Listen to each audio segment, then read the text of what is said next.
अज्ञानतिमिरान्धस्य ज्ञानञ्जनशलाकया चक्षुरुन्मिलितं येन तस्मै श्रीगुरुवे नमः। श्री चैतन्य चरितामृत अंत लीला चैप्टर 4 हम शुरू करेंगे,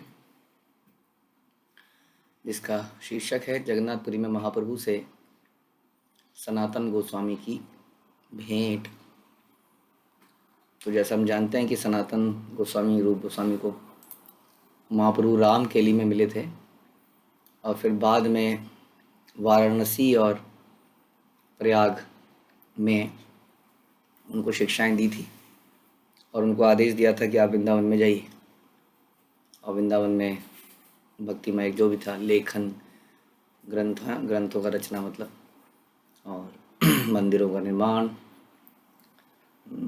लीला स्थलों की खोज इत्यादि कीजिए। तो उसके लिए वहाँ गए थे, लेकिन फिर बीच में ये लोग महाप्रभु से मिलने के लिए जगन्नाथपुरी में आए। जैसे आपने सुना कि रूप गोस्वामी जगन्नाथपुरी में आए और उन्होंने कुछ काव्यों की, ललित माधव इत्यादि ग्रंथों की रचना करी, द्वारका और वृंदावन लीला, और हरिनाम के ऊपर कुछ श्लोक बनाए जो कि सारे वैष्णव को बहुत अच्छे लगे। रूप गोस्वामी हरिदास ठाकुर के साथ रहे, अपने को निम्न मानते हुए हरिदास ठाकुर के पद चिन्हों पर वो वहीं पर रहते थे, अपने आप को तुच्छ मानते हुए, और सभी वैष्णवों का हृदय उन्होंने अपनी विनम्रता से जीता। और अब जो है सनातन गोस्वामी महाप्रभु से मिलने के लिए जाएंगे। वृंदावनात् पुनः प्राप्तम श्री गौर श्री सनातनम देहपाता धवन स्नेहात् शुद्धम चक्रे परीक्षया। जब सनातन गोस्वामी वृंदावन से लौटे तो श्री चैतन्य महाप्रभु ने उन्हें आत्महत्या करने के संकल्प से स्नेहपूर्वक बचाया। ये हम सुनेंगे। तत्पश्चात उनकी परीक्षा लेकर चैतन्य महाप्रभु ने उनके शरीर को शुद्ध कर दिया। जस्ट एक ट्रेलर, इट्स अ ट्रेलर। आगे क्या होने वाला है उसका एक ट्रेलर दे दिया आपको जरा सा। जय जय श्री चैतन्य जय नित्यानंद, जय अद्वैत चंद्र जय गौर भक्त वृंद। श्री चैतन्य महाप्रभु की जय हो, श्री नित्यानंद प्रभु की जय हो, श्री अद्वैत चंद्र की जय हो, तथा श्री चैतन्य महाप्रभु के समस्त भक्तों की जय हो। नीलाचले हईते रूप गौड़े अबे गैला, मथुरा हईते सनातन नीलाचले आइला। जब श्रील रूप गोस्वामी जगन्नाथपुरी से बंगाल लौट गए तो सनातन गोस्वामी श्री चैतन्य महाप्रभु से मिलने के लिए मथुरा से जगन्नाथपुरी आए। झारीखंड वन पथे आइला एकले चलिया, कभू उपवास कभू चरवण करिया। सनातन गोस्वामी ने अकेले ही मध्य भारत के झारीखंड के जंगली रास्ते से होकर यात्रा की। तो कभी वे उपवास करते तो कभी भोजन करते। तो ऐसा हम अक्सर चर्चा करते हैं कि यात्राओं का पर्पस खाना पीना और एंजॉय करना नहीं होना चाहिए। अक्सर ऐसा लगता है, लोग कहते हैं ना यात्रा में जाते ही पता नहीं क्या हो जाता है, पेट की आग डबल हो जाती है। इधर बैठे ट्रेन में, इधर बैठे सीट में, सबने अपने पोटले खोले और चरवण चालू कर दिया। यहाँ कह रहे हैं चरवण, यहाँ कह रहे हैं कभू उपवास कभू चरवण करिया। तो कभी उपवास कभी चरवण, चरवण करते रहिए। हमने नहीं कहा दांतों में जंग लगाइए, लेकिन हमेशा चरवण तो जानवर करते हैं, मनुष्य हमेशा चरवण नहीं करता है। आजकल कुछ ऐसी प्रथा बन गई है, अपने स्लिम और फिट रहने के लिए हर थोड़ी देर में रोटी का एक टुकड़ा खा लो, धीरे धीरे ऐसे हो जाएगा। वो कहते हैं हर एक घंटे में, हर आधे घंटे में रोटी का एक टुकड़ा, इससे आप कभी मोटे नहीं होंगे। और इस प्रकार पूरे दिन खाने का आनंद भी लीजिए और मोटा भी मत होइए। तो ये जो सही वैदिक कस्टम नहीं है, हमने ऐसा बना दिया है। हमारे बच्चों को खासतौर पर ऐसी आदत लगी है कि जैसे ही कहीं पर चलते हैं एक पैकेट खुल जाता है, एक नमकीन का, किसी चीज़ का, और हमारा भी दिल बैठ जाता है। अगर पैकेट नहीं तो चलो घर की बनी हुई चीज़ खुल जाती है, तले हुए आपके नमक पारे, फ्राइम्स, और उसका चरवण हम करने लगते हैं। यात्रा है, इसमें ये नहीं बोला कि सनातन गोस्वामी हमेशा चरवण करिया, कभू चरवण करिया, क्योंकि कभी मिलता था कभी नहीं मिलता था। और इस प्रकार से फोकस भी रहता है। आप चरवण करते हुए अगर आप श्रवण कर रहे हैं, चरवण और श्रवण गड़बड़ जाएगी इससे। तो श्रवण करते हुए श्रवण और चरवण करते हुए चरवण। हमेशा श्रवण करेंगे तो हमेशा श्रवण और कीर्तन कैसे करेंगे? कीर्तन करते हुए कीर्तन, श्रवण करते हुए श्रवण और चरवण करते हुए चरवण। इस प्रकार से हमें रहना चाहिए, खास तौर पर यात्राओं पे। उससे पेट भी हल्का रहता है। पता लगा वहाँ क्लास हुई, प्रभु जी, ओहो प्रभु जी कुछ हो गया पेट में, गुड़ गुड़ गुड़, चले गए आप। फिर वहाँ नहाने की जगह ढूंढनी पड़ी, फिर बहुत कुछ करना पड़ा और सारी कथा निकल गई, सारा प्रोग्राम निकल गया। तो यदि हम चरवण कम करेंगे, हाँ, तो गणगण गणगण कम होगी पेट में। तो इस प्रकार से आप स्वस्थ भी रहेंगे, यात्रा का आनंद भी ले पाएंगे। ये है समझने की बात। तो सनातन गोस्वामी ने कभी मिला कभी नहीं मिला, उनके हृदय केवल महाप्रभु के चरण कमलों पे था, ध्यान उसी में था। कैसे मैं जल्दी से जल्दी वहाँ पर पहुँच जाऊँ, व्याकुलता थी मिलने की। झारी खंडेर जलेर दोषे उपवास हईते, गात्रे कंडू हेला रसा फड़े खाजो खाजू याईते। झारखंड जंगल में खराब पानी मिलने तथा उपवास करने के कारण सनातन गोस्वामी को रोग हो गया। अब जंगल में गए तो पानी पीने को कोई व्यवस्था नहीं, तो जहाँ पे कोई तालाब मिला उसने पी लिया। तो कभी कुछ ऐसा हुआ जंगल में कहीं पर खराब पानी भी था और उसको पी गए और बहुत ज़्यादा उपवास कर लिया, तो एक रोग हो गया। लेकिन जैसा हम सुनेंगे आगे कि भक्तों के जीवन में जो होता है वो भगवान की प्लानिंग होती है, इसका बार पता हमें पता चलेगा। हाँ, तो आप कहेंगे देखा उपवास रखा तो बीमार पड़ गए ना, इसलिए हम कहते हैं चरण करते रहो। ऐसा नहीं है, इस रोग के कारण उन्हें बहुत बड़ी एक कृपा मिलेगी आगे चैतन्य महाप्रभु की। इससे उनका सारा शरीर खुजलाता रहा और इसलिए खुजली के घाव से पीड़ित हो गए, और जिसमें से पीभ, तरल पदार्थ उस घाव से निकलने लगा। निर्वेद हई लपथे करे न विचार, नीच जाति देह मोर अत्यंत असार। निराशा में सनातन गोस्वामी ने विचार किया, मैं नीच जाति का तो हुई, मेरा ये शरीर भक्ति में सेवा के लिए व्यर्थ है। क्योंकि ऐसे शरीर से आप सेवा कैसे करेंगे ना, जिसमें से पीप निकल रहा है, तो सेवा नहीं कर सकते। कहीं से खून निकल रहा है, सेवा नहीं कर सकते। तो उन्होंने कहा मैं नीच जाति का ही हूँ और ये मेरा साबित हो रहा है, मेरा शरीर ऐसा हो गया है, तो मैं कोई भक्ति में सेवा कर ही नहीं सकता, मैं इस लायक ही नहीं हूँ।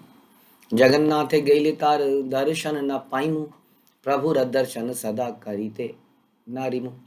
जब मैं जगन्नाथपुरी में जाऊंगा तो मैं ना तो जगन्नाथ जी के दर्शन कर सकूंगा, क्योंकि मेरी हालत ऐसी है, ना चैतन्य महाप्रभु का सर्वदा दर्शन कर पाऊंगा, दूर दूर से दर्शन कर पाऊंगा। ऐसी अवस्था में कैसे उनके पास जाऊंगा, कैसे उनसे मिलूंगा? उन्होंने मुझे छू लिया तो वो भी अपवित्र हो जाएंगे, या मुझे ही अच्छा नहीं लगेगा।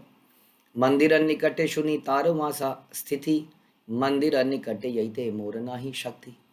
मैंने सुना है कि चैतन्य महाप्रभु का निवास स्थान जगन्नाथ मंदिर के पास में है, किंतु मंदिर के समीप तक जाने की मुझ में शक्ति नहीं।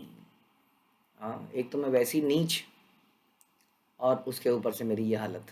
ये भक्त के गुण है। अभी हमने सुना कि कैसे रूप गोस्वामी ने सबका हृदय जीत लिया अपनी विनम्रता से। और अब जो है सनातन गोस्वामी एक और एग्जाम्पल हमारे सामने सेट कर रहे हैं विनम्रता का। जगन्नाथेर सेवक फेरे कार्य अनुरोधे, तार स्पर्श हैले मोर हबे अपराधे। सामान्यतः भगवान जगन्नाथ के सेवक अपना अपना कार्य करने के लिए इधर उधर घूमते फिरते हैं, भागते रहते हैं तेजी से, ये करना है वो करना है। अब भाग रहे हैं, इधर उधर निकल रहे हैं, और यदि वो मेरे को टकरा गए, मेरे को छू लेंगे तो मैं अपराधी बन जाऊंगा, मेरे जैसे व्यक्ति को स्पर्श कर लेंगे। ताते यदि यही देह भाल स्थाने दिए, दुख शांति हया आर सदगति पाइए। इसलिए यदि मैं यह शरीर किसी अच्छे स्थान में उत्सर्ग कर दूं, यानी कि त्याग दूं, तो मेरा दुख दूर हो जाएगा, मुझे उच्च गति प्राप्त होगी। यानी कि वो कह रहे हैं कि अब ये शरीर सेवा के लायक नहीं बचा है, तो इसका अंत हो जाना चाहिए। ये अच्छा भाव है, लेकिन चैतन्य महाप्रभु इससे और अच्छा भाव प्रस्तुत करेंगे। वो कह रहे हैं अभी शरीर, यानी कि शरीर जो हमें मिला है वो सेवा के लिए मिला है। यदि गाड़ी 14 साल पुरानी, 15 साल पुरानी या बेकार जाती है तो हम उस गाड़ी को हटा देते हैं, क्योंकि गाड़ी तो सेवा के लिए है, वैसे शरीर तो सेवा के लिए है। और यदि उससे सेवा नहीं हो पा रही तो कहते हैं मैं शरीर का क्या करूँ। तो लेकिन चैतन्य महाप्रभु को नया ही उनको एक फिलॉसफी बताएंगे। तो कह रहे हैं कि मैं इनको त्याग देता हूँ, ढंग से त्यागूंगा, ऐसे नहीं कि पंखे में लटक जाऊँ। सही स्थान पर त्याग दूँ तो मेरा उच्च गति प्राप्त करूँगा। क्या है सही स्थान? जगन्नाथ रथ यात्राए हई बेन बाहिर, तार रथ चकाए छाड़िमु एई शरीर।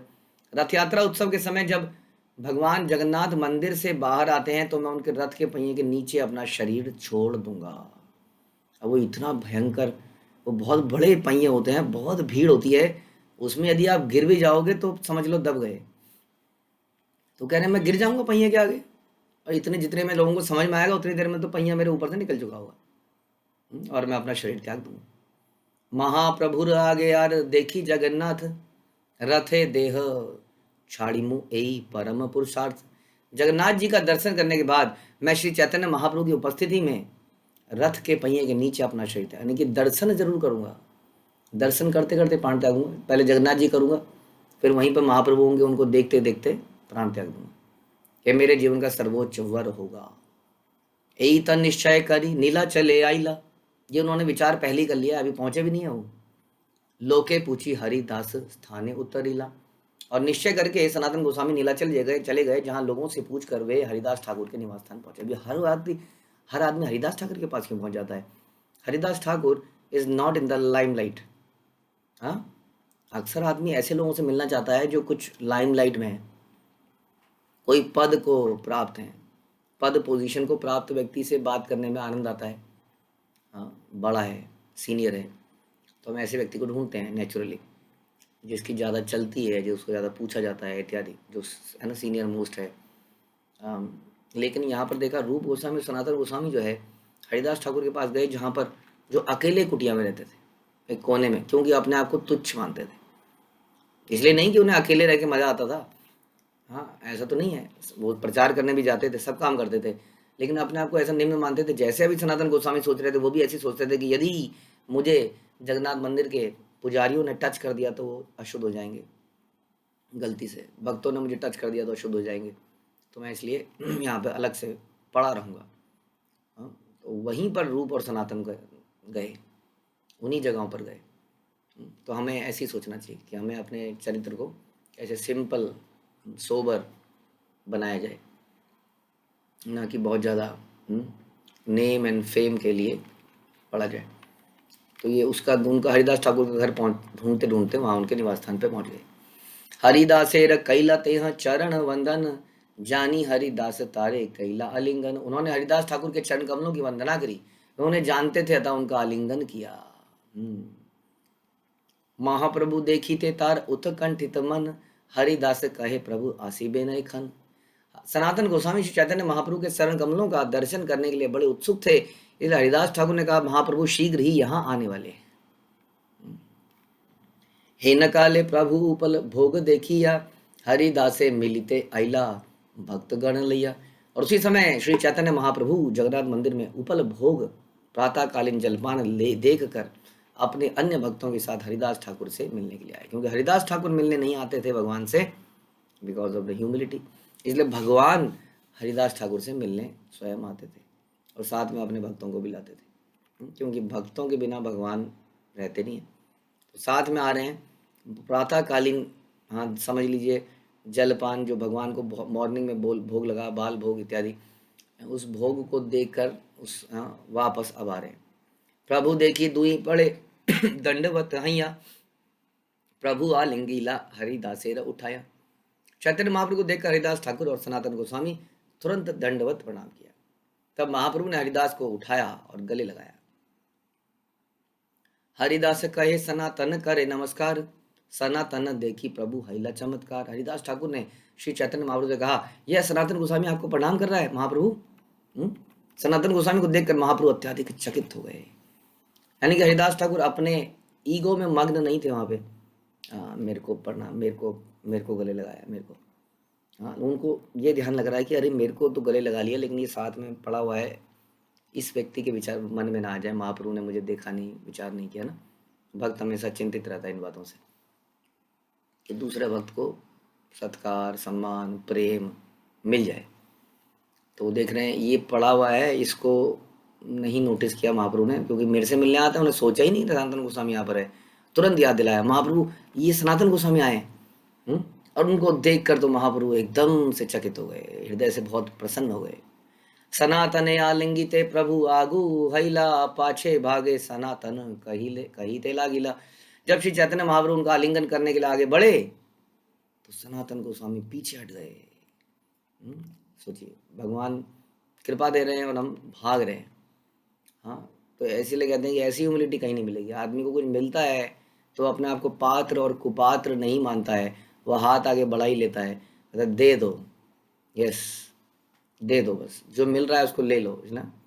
और ख़ास तौर पे जो फ्री में मिल रहा है उसको ज़रूर लो, चाहे कुछ भी गू भी मिल रहा हो, लेकिन ले लो क्योंकि फ्री में मिल रहा है। तो हाथ बढ़ाते हुए हम सोच नहीं पाते हैं इसको कि क्या हम उसके लिए एलिजिबल हैं। हाँ, विचार ही नहीं आता ऐसा, लूट लो। हाँ, हर चीज़ में यही इच्छा है भोगने की, तभी अभी संसार के अंदर है कि हम भोगना चाहते हैं वास्तव में। इसलिए जो वस्तु मिलती है उसको हम पकड़ के अपना बना लेना चाहते हैं, उसको भोग लेना चाहते हैं। लेकिन यहाँ पर सनातन गोस्वामी ये एनालाइज कर रहे हैं कि क्या मैं इस आलिंगन के योग्य हूँ।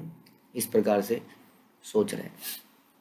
हम अगर ऐसा सोचते रहेंगे तो कभी जीवन में कोई समस्या नहीं आएगी। लेकिन हमारी हम इसका उल्टा क्या है, ये सोचते हैं हम अयोग्य, हम सोचते हैं हम योग्य हैं। जब द मोमेंट हम सोचते हैं हम योग्य हैं, हमारे अंदर द्वेष ईर्ष्याएं बहुत सारी चीज़ें आती हैं। क्यों? क्योंकि कभी भी संसार में परफेक्ट डिस्ट्रीब्यूशन, परफेक्ट इक्वलाइजेशन नहीं हो सकता है कि सबको आपको बराबर तरीके से मिल गया, सबको कुछ हो गया। It is not possible in imperfect world, even in the Krishna लोका दिस इज़ नॉट पॉसिबल। क्योंकि हर किसी की इच्छा, उनके स्वभाव के हिसाब से भगवान उनके साथ संबंध बनाते हैं। इसलिए कभी हम ये नहीं इसको क्यों मिला मुझे क्यों नहीं मिला, क्योंकि उनके साथ अलग संबंध है, हमारे साथ अलग संबंध है। लेकिन अक्सर वैष्णव डीलिंग्स में समस्या ही नहीं आती जब हम कंपेयर करने लगते हैं कि इसको क्यों कंपेयर क्यों करते हैं, क्योंकि हम समझते हैं जितना योग्य ये है उतना योग्य तो मैं भी हूँ। ये भी 3 साल से, मैं भी 3 साल से हूँ, या ये जो भी है मैं इतनी सारी सेवाओं में अग्रणी हूँ। हाँ, ये भी यहाँ रहते हैं, मैं भी वहाँ रहता हूँ। इसके भी दाएं हाथ में तिल है, मेरे भी दाएं हाथ में तिल है। ये भी कुंभ के मेले में खोए थे, मैं भी कुंभ के मेले में खोया था। इसलिए हम दोनों क्या हुए, भाई भाई हो गए। तो ये जो हम हर चीज़ में देख कंपेयर ये करते हैं कि मैं भी इससे कम थोड़ी हूँ, हम किसी से कम नहीं। तो ये है योग्यता का विचार। योग्यता के विचार से द्वेष, ईर्ष्या, प्रतिस्पर्धा पैदा होती है। जब हम अयोग्यता का विचार रखते हैं तो कभी प्रतिस्पर्धा नहीं होती है, और ऐसे विचार में हमें जो मिलता है हम उससे बड़े कृतार्थ समझते हैं अपने आप को। बिकॉज मतलब एक भिखारी को कुछ अगर 100 रुपये मिल जाते हैं तो कितना, और आपको आपके ऑफिस में बोलें जे लो जी दिवाली है 100 रुपये, तो आप उसके मुंह पे मारेंगे ये रही नौकरी, ये रहा लैपटॉप, ओके बाय, है ना। अब बताइए 100 रुपये आपको भी मिले क्योंकि आप योग्य समझते हैं अपने आप को, 1 लाख के मिले 100 रुपये। भिखारी अपने आप को योग्य समझता है 10 रुपये के मिले 100 रुपये, उसको आनंद आ गया उसी 100 रुपये से, और हमें निराशा हो गई ज़बरदस्त। तो इसी प्रकार से होता है संसार में भी जब हम रहेंगे। कभी उसको 56 भोग में पिज़्ज़ा मिला, मुझे 56 भोग में खिचड़ी मिली। हाँ, ये पक्षपात है। देखिए इन्होंने अपने लोगों को पिज़्ज़ा बांट दिया, मुझे खिचड़ी, अरे बाप रे भैया ये तो 56 भोग था। ये तो अपराध हो गया बहुत बड़ा, ऐसा विचार लाना भी अपराध हो गया, क्योंकि हम अपने आप को योग्य समझते थे। दो समस्या आ गई, एक तो योग्य समझना और एक 56 भोग में भी भेदभाव करना, और ऐसी हर चीज़ में। यदि हम ये योग्य ये विचार रखते हैं अयोग्यता का कि मैं 56 भोग सबको मिल जाए, मैं तो दुष्ट हूँ, पापी हूँ, मुझे ना मिले। ये जो लोग खाएंगे इनसे कहीं तो नीचे कुछ गिर ही जाएगा, जब इनसे कुछ नीचे गिरेगा उसमें इनके पैर भी पड़े होंगे, तो भक्तों की चरण रज भी मिलेगी, 56 भोग भी मिलेगा, क्यों ना मैं नीचे से पड़ा हुआ कोई उठा के खा लूँ। पुराने ज़माने में साधु लोग क्या करते थे, साधु लोग खेतों में जाते थे, तो खेतों में जब लोग धान को पीट के धान निकाल लेते थे तो उसके बाद ले जाते थे अपने घरों में, तो वहाँ पर कई सारे धान के बीज और चावल के बीज खेत में पड़ जाते थे, गिर जाते थे, तो उसको बटोर बटोर के वो लोग खा लेते थे। तो ये था, ये तो घटना, ये तो हम शास्त्रों में सुनते हैं ऐसा। तो इसी प्रकार से यदि हम अयोग्यता का भाव रखते हैं तो उससे क्या फ़ायदा होगा। देखिए आपने अगर खा भी लिया, जैसे हमने सुना था एक बार कथा रामानुजाचार्य की, कि रामानुजाचार्य ने अपने मुंह से कुछ निवाला निकाला और एक झील में डाला, उस झील में मछली ने उसको लपक के पकड़ लिया, और तुरंत क्या देखते हैं रामानुजाचार्य के शिष्य की, वो मछली में क्या बन गई, चतुर्भुज लेकर ऊपर चली गई, और बाकी सब देखते रह गए ये क्या हुआ। बोला रामानुजाचार्य गुरुदेव हम तो आपका उच्छिष्ट रोज खाते हैं, हम तो नहीं जा पाए। तब उन्होंने बोला कि हमारे अंदर कपटता है, ईर्ष्या है, द्वेष है। उस मछली के अंदर ये सब नहीं था। तो उसके साथ उसका उद्धार हो गया। अगर हम छप्पन भोग खा भी रहे हैं, हम तो उसमें स्वाद ले रहे हैं, स्वाद, आइटम का स्वाद। दूसरा, हम अपने आप को योग्य भी समझ रहे हैं।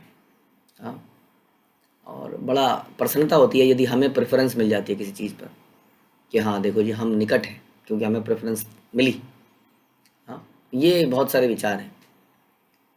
तो क्या सोचना चाहिए कि यदि हम, तो इसमें क्या हुआ, इसमें आनंद नहीं आएगा। वो चीज़ तो मिल जाएगी आपको, क्योंकि अयोग्यता का विचार नहीं था, इसलिए कभी आनंद नहीं आएगा। और जीव का स्वभाव ये है कि वो आनंद लेना चाहता है। इसलिए स्पिरिचुअल जगत में आने के बाद भी, भक्तों के बीच में रहकर भी हमें आनंद नहीं आता है। क्यों नहीं आता आनंद? क्यों? हम अपने आप को योग्य समझते हैं, और रोज ही कोई ना कोई ऐसी घटना होगी जब आपको अयोग्य ठहरा दिया जाएगा, आपको बड़ा बुरा लगेगा। आई वॉज नेग्लेक्टेड, मेरी सारी सेवाओं का ये सिला मिला, अच्छा सिला दिया तूने मेरे प्यार का। हम्म, ये मिला मुझे यहाँ पर सिला। सिला जो मांगता है उसके ऊपर शिला पड़ जानी चाहिए, सर फोड़ देना चाहिए उसका। इसीलिए आया था यहाँ पर। तो ये समस्या है। तो हम आनंद लेने आते हैं लेकिन आनंद मिलता नहीं है। और जीव का स्वभाव क्या है? आनंदमय अभ्यासात, इज ऑलवेज प्लेजर सीकिंग। वो प्लेजर मिलता नहीं है छप्पन भोग खाने के बाद भी, या किसी ऐसी प्रेफरेंस के मिलने के बाद भी। लेकिन यदि अयोग्यता रखेंगे तो आनंद मिलेगा। और हमें आनंद चाहिए, हमें ये चीज़ों से ध्यान रखिए, वही आनंद दिव्य आनंद है। क्योंकि ये दिव्य क्वालिटी है। अयोग्यता, ह्यूमिलिटी, विनम्रता इस दिव्य है, ट्रांसीडेंटल क्वालिटी। इस संसार की क्वालिटी नहीं है, यहाँ मिलेगी नहीं आपको कहीं पर भी। बहुत सॉफ्ट स्पोकन लोग मिल जाएंगे, लेकिन वो भेड़िए के शक्ल में लोग होंगे, मतलब भेड़िया होगा आदमी की शक्ल में। तो सच्ची विनम्रता यही यहाँ भक्तों के समाज में आपको मिलेगी, जैसा हम सनातन गोस्वामी के इस दृष्टांत में सुन रहे हैं। तो यदि हम ऐसी योग्यता रखेंगे तो हमें दिव्य आनंद मिलेगा, जो कि हमें सेटिस्फाई करेगा, जिसका कारण होगा हम भक्ति में 1 साल, 2 साल, 20 साल, 40 साल, 80 साल लगे रहेंगे, कोई दिक्कत नहीं आएगी हमें भक्ति में। ना भक्तों के बीच में हमें कभी कोई समस्या आएगी। ध्यान रखिए इस बात को, क्योंकि हम सबके लिए एप्लीकेबल है, मेरे लिए भी एप्लीकेबल है। तो सनातन गोस्वामी पीछे हट गए अयोग्य समझते हुए, और बोले, मोर ना छोड़ी है प्रभु, पाणो तोमार पाया, एक नीचे जाति अधम आर कंडू रसा गाया। हे प्रभु, यदि कृपया आप मेरा स्पर्श ना करें, मैं आपके चरण कमलों पर पड़ता हूँ। मैं नीच जाति में उत्पन्न होने के कारण मनुष्यों में सबसे अधम हूँ। इसे इसके अतिरिक्त मेरी शरीर में खुजली का रोग है। 2 समस्याएं, एक तो मैं वैसे ही नीच हूँ, मेरी चेतना नीच है, मैं नीच जगह पर पैदा हुआ हूँ, मैं नीच या नीच जो लोगों के बीच में रहा हूँ, मलेच्छों के बीच में, और अब मेरे शरीर में खुजली का रोग भी है। बलात्कारे प्रभु तारे आलिंगन कैला, कंडू क्लेद महाप्रभुर श्री अंगिला गिला। किंतु चैतन्य महाप्रभु ने बलपूर्वक सनातन गोस्वामी का आलिंगन कर लिया। ओ, इतने लंबे, 7 फुट या 7-8 फुट का आदमी, हाथ इतने लंबे कि घुटनों तक है, बताइए। हाँ, यही तो है कानून, असली कानून तो चैतन्य महाप्रभु, कानून के हाथ लंबे। हाँ, तो वो ऐसे पकड़ा सनातन गोस्वामी को, हिल ही नहीं पाएगा अपनी जगह से। हाँ, ऐसे महाप्रभु करते थे अक्सर। तो महाप्रभु ने बल से पकड़कर उनका आलिंगन कर लिया। लो, अब दिखाओ अपनी दैन्यता। इस तरह खुजली के घावों से रिश्ता तरल पदार्थ श्री चैतन्य महाप्रभु के दिव्य शरीर पर लग गया। कहा वो गोल्डन कॉम्प्लेक्शन, पिघला हुआ सोना जैसा दिव्य कांति, और उसके ऊपर ये पीप जाके जगह जगह पर लग गई। सब भक्त गणे प्रभु मिलाइला सनातने, सनातन कैला सवार चरण वंदने। महाप्रभु ने सनातन गोस्वामी से सबका परिचय कराया, और सनातन गोस्वामी ने उन सबके चरण कमलों पर सादर नमस्कार अर्पित किया। अब बाकी लोगों ने भी ऐसे, बाकी, क्योंकि चैतन्य महाप्रभु के संगी कौन थे? चैतन्य महाप्रभु के अस्त्र शस्त्र और उनके निजी संगी सब लोग समझ लो आसपास थे। संगोपसंगास्त्रा पार्षद, कहते हैं ना, पार्षदेभ्यो नमः। जितने भी उनके अस्त्र शस्त्र संगी हैं, वो सब उनके आसपास थे। ये कौन लोग हैं? ये दिव्य लोग हैं, दूषित चेतना वाले नहीं है। इन्होंने सनातन गोस्वामी की पिटाई नहीं करी। आ गया बीच में, पता नहीं कहाँ से आ गया, प्रणाम करने आ गए। हम यहाँ पागल बैठे इतने दिनों से। ऐसा होता है ना कई बार, कोई ऐसा भक्त, नया भक्त हमारे सामने आया, प्रणाम करने लगा, उसको गले मिला, हमारे तुरंत ईर्ष्या, वही योग्यता, चलो हटो पीछे हटो। हमें हमें ज़्यादा जानकारी है उस जगह की, वो बेचारा नया है, अब क्या पता कौन कौन कौन वहाँ पे कुटिला कुटिला और कौन थी, जुटिला, तो ये लोग हैं वहाँ पर।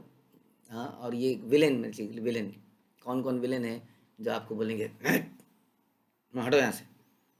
तो इस प्रकार का हमारा भाव हो सकता है। कोई वैसी ऐसा व्यक्ति आया बेचारा, धूल धक्कड़ थी उसके शरीर में या कुछ हुआ, आलिंगन किया, और बाकी जो वहाँ पर सो कॉल्ड पांडे जी हैं, पांडास, पुराने लोग, पुराने लोग पांडास बन जाते हैं ना, they become fearless, completely eligible for everything. तो उनके अंदर फिर ऐसा भाव आ जाता है कि वो किसी को भी चटका सकते हैं कभी भी। तो यहाँ पर देखते हैं किसी ने नहीं चटकाया सनातन गोस्वामी को। हाँ, कहीं मारे डंडे, निकल यहाँ से बदतमीज, क्या कर दिया तूने महाप्रभु के बॉडी के ऊपर। तो ऐसा भाव भी नहीं देखने को मिल रहा है यहाँ पर। इसका मतलब जैसे थे चैतन्य महाप्रभु वैसे थे उनके भक्त। तो ये हमारा गुण होना चाहिए कि हम अपनी परंपरा का मूड ले पाए। Being aggressive is not the mood off the परंपरा। देखिए, आप बार बार एक ही कथा में आप यही देखेंगे, ये अग्रेशन हमारे परंपरा का पार्ट ही नहीं है। हम अग्रेसिव होते हैं जब वैष्णव के ऊपर वैष्णव की निंदा करी जाती है, तब हम एग्रेसिव होते हैं। जब वैष्णव की पिटाई करी जा रही हो, उनको कुछ उनके साथ अत्याचार किया जा रहा हो, और तब यदि हम न्यायोचित हो जाए तो गड़बड़, तो उल्टा व्यवहार हो जाता है हमारा।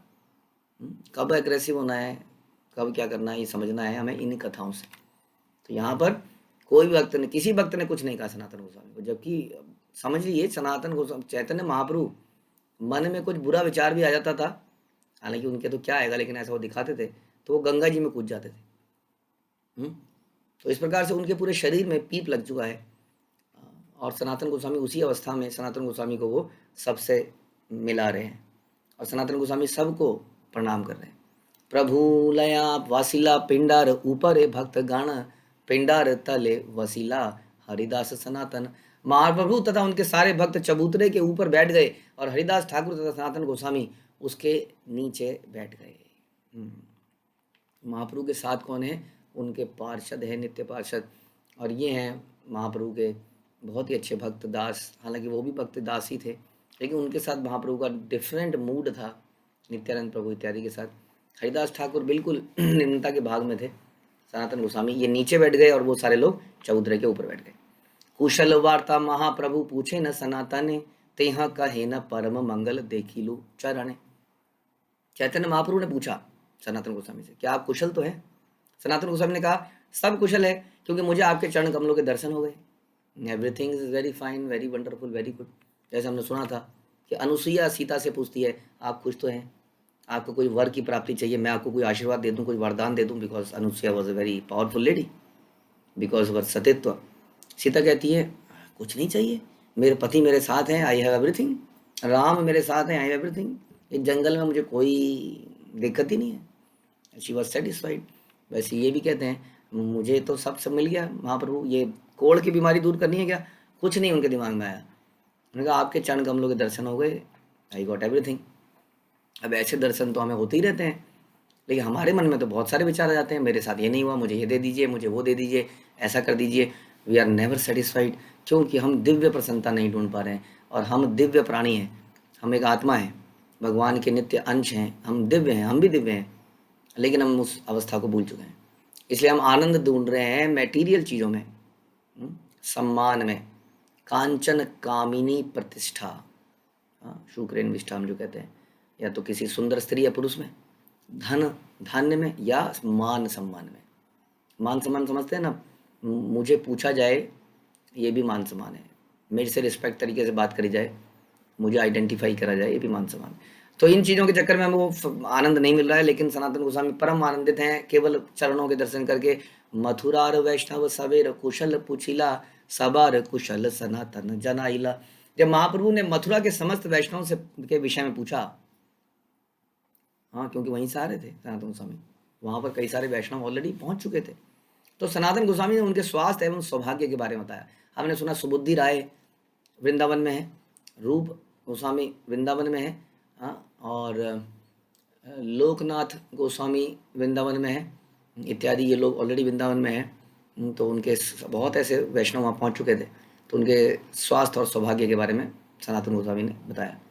प्रभु कहे इहाँ रूप छिल दश मास, इहाँ हिते गौड़े देर गेला, हिला दिन दश। श्री चैतन्य महाप्रभु ने सनातन गोस्वामी को बताया। श्री रूप गोस्वामी यहाँ पर 10 महीने तक थे, वह 10 दिन पहले ही बंगाल चले गए हैं। आपको याद होगा कि सनातन गोस्वामी और रूप गोस्वामी मिल नहीं पा रहे हैं आपस में, जब से उन्होंने छोड़ा है हुसैन शाह की सरकार को, क्योंकि रूप गोस्वामी पहले ही चले गए इस्तीफा देके, लेकिन सनातन गोस्वामी को जेलों के नीचे बंद कर दिया गया। फिर वो किसी तरह जेल से छूट के भागे, जंगलों के रास्ते से आए, और फिर महाप्रभु से मिले। तब तक रूप गोस्वामी वृंदावन पहुंच चुके थे, और जब ये वृंदावन पहुंच चुके वो वहाँ से चल पड़े थे जगन्नाथपुरी के लिए। और जब वो वहाँ से चले जगन्नाथपुरी के लिए, तो ये जगन्नाथपुरी से वापस चल पड़े। कह रहे हैं अभी 10 दिन पहले गए हैं। तोमार भाई अनुपमेर हैला गंगा प्राप्ति, भाल छिल रघुनाथे दृढ़तार भक्ति। तुम्हारा भाई अनुपम अब नहीं रहा। उसने हैला गंगा प्राप्ति, इसका मतलब अब नहीं रहा। जिसका रघुनाथ, वह एक उत्तम भक्त था जिसका रघुनाथ में दृढ़ विश्वास था। तो अनुपम का विश्वास था भगवान रामचंद्र में। तो सनातन गोस्वामी बता रहे हैं कि वो अब नहीं रहा, वो बहुत ही उत्तम भक्त था। सनातन कहे नीच वंश मोर जन्म, अधर्म अन्याय यत आमर कुल धर्म। सनातन गोस्वामी ने कहा मैं निम्न कुल में उत्पन्न हुआ हूँ, क्योंकि मेरा परिवार सभी प्रकार के आधार्मिक कार्य करता है जिनसे शास्त्र के आदेशों का उल्लंघन होता है। यदि हम ऐसा ढूंढेंगे तो हमें मिलेगा। यदि हम देखेंगे कि हम तो सब सही कर रहे जा रहे हैं, हम ये भी कर रहे हैं, हम ये भी कर रहे हैं, हम ये भी कर रहे हैं, तो हमें कभी भी ये नहीं समझ में आएगा कि मैं क्या नहीं कर रहा हूँ। हमारा फोकस होना चाहिए फॉल्ट फाइंडिंग में। हाँ, ये मेरी टंग से मेरी जीभ फिसली नहीं है, ये हम सही कह रहे हैं। हमारा फोकस कहाँ होना चाहिए? फॉल्ट फाइंडिंग में, अपने अंदर। यदि हम करेंगे तो बहुत मिलेंगे, नहीं तो सब कुछ सही मिलेगा। अपने आप में जनरली आदमी कमियां ढूंढ नहीं पाता है। तो कह रहे हैं कि मैं बहुत ही निम्न परिवार से हूँ और निम्न कार्य करता आया हूँ। हुसैन शाह के नौकरी को भी वो निम्न कार्य मान रहे हैं। हम लोग तो कभी ऐसे सोचते ही नहीं कि हम लोग नौकरी कहाँ कर रहे हैं, हमें क्या मतलब, वो पैसा कहाँ लगा रहा है, वो शराब पी रहा है कि नहीं पी रहा है, उस पैसे से कंपनी का मालिक या जो डायरेक्टर साहब हैं या सब लोग हैं वो कर क्या रहे हैं, हमें क्या मतलब। हाँ, क्या प्रोडक्ट है कंपनी का, उसमें क्या क्या धार्मिकताएं हो रही हैं, हमें क्या मतलब, हमें तो अपनी सैलरी मिलती है। इस तरफ को हम विचार कर नहीं पाते हैं जब तक कि हम किसी कसाई के यहाँ ना हो। कसाई के यहाँ होंगे तो हम सोच सकते हैं, नहीं तो अदरवाइज हमारे दिमाग में कभी नहीं आता कि हमारी कंपनी कितने लोगों को शराब पिला रही होगी, कितने लोगों को मांस खिला रही होगी, है कि नहीं, न जाने क्या क्या कर रही होगी। लेकिन हमारा विचार हमेशा गलत, अपने ऊपर गलत को भी सोचेंगे। अपने को निम्न मानने की डिज़ाइन ही नहीं किया है बचपन से, डिज़ाइन ही बचपन से ये किया गया आई एम राइट। इसलिए कभी ये विचार आता ही नहीं कि आई मे बी रॉन्ग। और यहाँ उल्टा ही देखने को मिलता है, वो बार बार अपने को गलत ही साबित करते जा रहे हैं। बड़ा डिफिकल्ट है सबके सामने। पता नहीं किसी ने सच मान लिया तो प्रभु जी मैं तो विनम्रता से बोलूँगा, और किसी ने सच मान लिया तो ओहो, अच्छा आप सच नहीं मान रहे हैं तो विनम्रता यानी कि सच नहीं होता है। विनम्रता बोलने के लिए होती है। ऐसा भी हमें भय लगता है, मैं बोलूँगा मैं बड़ा नीच हूँ, कहीं वहाँ के लोगों ने सच मान लिया तो मेरे से दूर जाएंगे, वो नीच आ गया कोई। तो ये सोचने की बात है। यहाँ पर बार बार सबके सामने वो ऐसे विचार रख रहे हैं ताकि वो मान ही रहे हैं कि लोग मेरे को नीच माने, लेकिन लोग मेरे को भी माने कि मैं प्रयासरत हूँ। तो नीच मान के जब प्रयासरत देखेंगे तो उनको करुणा होगी, है कि नहीं। ऐसे में करुणा पैदा होती है कि देखिए नीच व्यक्ति भी भगवान की सेवा करने का प्रयास कर रहा है, चलो इसके ऊपर कृपा करें।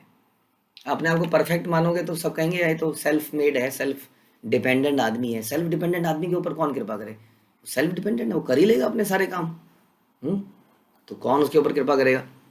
तो ये इस तरह से जब हम नीच मानेंगे तो हम डिपेंडेंट मानते हैं अपने आप को, वैष्णव की कृपा लेते हैं और फिर हमें वो लाभ मिलता है, परम लाभ। लेकिन इसके लिए मान सम्मान को साइड में रखना पड़ता है, जो कि मुश्किल काम है। तो सनातन गोस्वामी हमारी परंपरा में विनम्रता के सिद्धांत, विनम्रता के मूर्ति रूप माने जाते हैं। हाँ, विनम्रता पर्सोनिफाइड। तो उनके चरित्र से हम ये सब सीखने का प्रयास करेंगे। हमारा चरित्र, मेरा चरित्र जटिल है, उसको हम ठीक करने का प्रयास करेंगे। हरे कृष्णा। श्रील प्रभुपाद की जय। श्री चैतन्य चरितामृत की जय। श्री कृष्णदास कविराज की जय।